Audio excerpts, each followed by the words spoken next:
Welcome to a Foxy Tech Tips tutorial on changing the name of your PS4 system. If you find this video helpful, please consider subscribing to my channel and liking the video.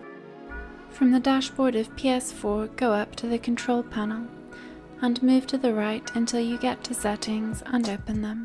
In Settings, scroll down and select System. In Settings, select System Information. Click Name and then rename your PS4. Your PlayStation 4 now has a new name. And that draws an end to this tutorial. Please like the video if you found it helpful, and subscribe to Foxy Tech Tips for more PlayStation tips and tricks.